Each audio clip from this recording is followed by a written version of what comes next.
ဘရင်မျိုးဆက်နဲ့ဘီလီယံနာတတိအတွက်ဆောက်လုပ်ထားတဲ့ကြီးကျယ်ခမ်းနားလာပါတဲ့အိမ်ယာ project ဒါကတော့သူ့ရဲ့ဝင်ဝင်ချင်းဝင်ပေါက်ပဲဖြစ်ပါတယ်ဒီဘက်ညာဘက်ချက်မှာသူကရှူကာပင်းနဲ့လေးဖွဲ့စည်းပေးထားပါဗျဒီမှာအဝတ်လေလို့ရနေရဖွဲ့စည်းပေးထားပါဒီအိမ်မှာထူးခြားတာခုကတော့သူက၄အောက်ကြာတော်တော်လေးကိုကျယ်ဗျလူချင်းမင်းတော့အိမ်ကြီးတာကြိုက်မယ်အခန်း၄အောက်ကျယ်တာကြိုက်မယ်ဆိုတော့ဒီ project ကိုလာရောက်ကြည့်ရှုသင့်ပါဗျဒီမှာဆိုရင်သူက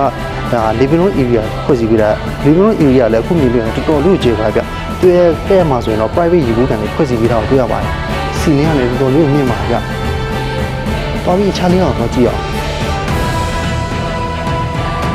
ဒါတော့ dining room area ပဲဖြစ်ပါတယ် dining room area လည်းအခုမြင်တွေ့ရတယ်တော်တော်လေးကိုကျယ်ပါတယ်ဗျဒါဆို island table ရှိမယ်ပြည့်ကဲမှာဆိုရင်တော့ဒါ dining room area ပေါ့နော်အနည်းဆုံးလူကတော့12ယောက်ထိကောင်းအောင်ဆောက်လို့ရပါတယ်ဗျပြည့်ကဲမှာဆို private ရေကူးကန်ရှိပါတယ်ဘုဘချောင်းတော့ကြည့်အောင်ဒါတော့ kitchen ပဲဖြစ်ပါတယ်နောက်အခြားလေးအောင်တော့ကြည့်အောင်ဒီမှာဆိုတော့ကားပါကင်6စီတောလို့ရတဲ့နေရာဖြစ်ပါတယ်ဒါတော့ student ဖြစ်ပါတယ်ဒါကတော့အောက်ထပ်အိတ်ခံပဲဖြစ်ပါတယ်အောက်ထပ် master bedroom ပေါ့နော်သူကဲမှာဆိုရင်တော့ make up တွေပဲရှိမယ်ကဲမှာဆိုရင်တော့ fine လည်းရှိမယ်ဒီရဲ့ဘက်တူရီချူခန့်ရတယ်တော်တော်လေးကိုချစ်ပါတယ်ဗျဒီလိုလူ3ယောက်ပေါင်းကိုရီချူပေးရပါတယ်အပေါ်ထပ်တော့ကြည့်အောင်အပေါ်ထပ်မှာဒီဝင်လာခြင်းမှာဆိုသူက walking room ဖွဲ့စည်းပေးထားပါဗျအလုပ်လုပ်လို့ရတဲ့ private walking room ဖွဲ့စည်းပေးထားပါတယ်ဒီရောက်တယ်လည်းတော်တော်ထူးကျယ်ပါဗျဒီဘက်မှာဆိုရင်သူက living room ကိုလမ်းမြင်လို့ရတဲ့ view ဖွဲ့စည်းပေးထားတာဖြစ်ပါတယ်ဒီမှာဆိုရင် private lift ရှိပါတယ်ဗျဒီဘက်မှာဆိုသူကဘာ room ဖွဲ့စည်းပေးထားပါတော့ဒါတော့ဘာအတူကြီးတောက်ရရတယ်တငယ်ချင်းနဲ့ခြေလို့ရတဲ့အခန်းလေးပဲဖြစ်ပါတယ်ဒုတိယထပ်မှာရှိတဲ့ living room area ပဲဖြစ်ပါတယ်တော်တော်လေးကိုကျယ်ပါတယ်ဗျဒီကဲမှာဆိုဘက်ကူနီထပ်မံဖွဲ့စည်းပေးထားပါတယ်တော်ပြီးအခြားလေးတော့ကြည့်အောင်ဒါကတော့ bedroom ရေချိုးခန်းပဲဖြစ်ပါတယ်ဒီမှာဆိုရင်တော့ဘက်ကူနီလေးဖွဲ့စည်းပေးထားပါတယ်ဗျသူ့ရဲ့ view ကလည်းတော်တော်လေးကိုလောက်ပါတယ်ဒီမှာဆိုရင်တော့ master bedroom နှစ်ခန်းရှိရပါတော့ဒီဘက်ခန်းကိုတော့ကြည့်အောင်master bedroom ခန်းတော်တော်လေးကိုကျယ်ပါတယ်ဗျ။ဖေးကဲမှာဆို balcony ရှိမယ်။ဒီဘက်မှာဆိုရင်တော့ make up room ရှိရဗျ။ make up room နဲ့ bathroom ရေချိုးခန်းလေးဖွဲ့စည်းပြီးတော့တွေ့ရပါတယ်။ဘာလို့ဒီက master bedroom မှာတက်ကြည့်အောင်။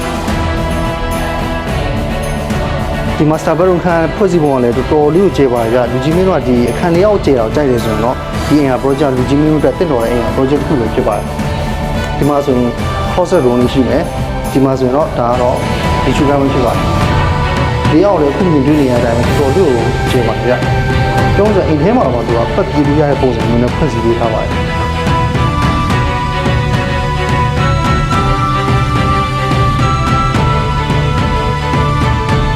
ကျွန်တော်တရားထောက်ကြည့်အောင်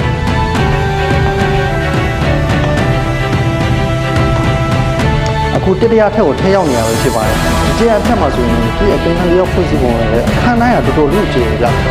အခုမြင်တွေ့နေရတော့ဒါ master bedroom ခန်းပဲဖြစ်ပါတယ် master bedroom ခန်းဘယ်လောက်ကြီးကျေလဲဆိုတော့ဒီ master bedroom နဲ့ living room တို့တော့တစ်ဆက်တည်းဖွင့်စီပေးထားပါဗျ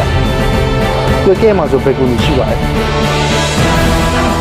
ဒါတော့တက်တက်ပါပါတယ်ဒီချူခန်းလေးပဲဖြစ်ပါတယ်ဝေါတော်တော်လေးကျေကြ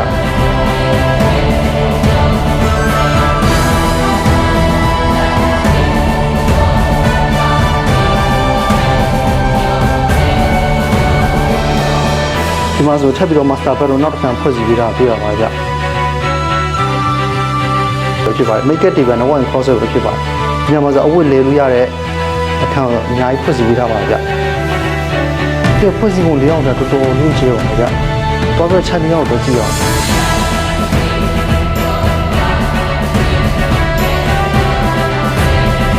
ရှောက်လန်းနေရလေတော်တော်လေးကြည်ကြည်ဖွဲ့စည်းပေးတာတွေ့ရပါတယ်ဒါတော့ kids room ခန်းလေးပဲဖြစ်ပါတယ်။ဒီရဲ့တာသမီရှိမယ်ဆိုရင်တော့ဒီခန်းလေးကတော့ဒီတာသမီအတွက်ဖွဲ့စည်းပေးထားတဲ့ kids room ခန်းပဲဖြစ်ပါတယ်။ kids room ခန်းဆိုရင်ဒီကဒီဘက်မှာဆိုရင်ထပ်ပြီးတော့ fine နဲ့လေးပါတော့ဗျ။အလုံးလုံးလေးနေရာနဲ့ fine နဲ့လေးထပ်မှဖွဲ့စည်းပေးထားပါတယ်။ဒါတော့နောက်ထပ် master bedroom တစ်ခန်းပဲဖြစ်ပါတယ်။ဒီပြေတော့ကြည့်အောင်ဒီ master bedroom ခန်းပြောလို့ဆိုတော့ one closet ပါနော်အခုလေရတဲ့အခန်းလေးဖွဲ့စည်းပေးထားတယ် ပတ်တူရေချိုးကလည်းဖွဲ့စည်းပေးထားတာပါဗျကျုံးဆိုအခန်းတိုင်းဖွဲ့စည်းဖို့လိုရောက်ဗျတော်တော်လို့ကြည့်အောင်ပြရပါဗျထိုင်းနိုင်ငံမှာရှိတဲ့ကွန်ဒိုနဲ့လုံးချင်းဝယ်မယ်ဆိုတော့ GNG Town Face ကိုဆက်သွယ်မြန်ဆောင်စမ်းနေပါတယ်အားလုံးကျေးဇူးတင်ပါတယ်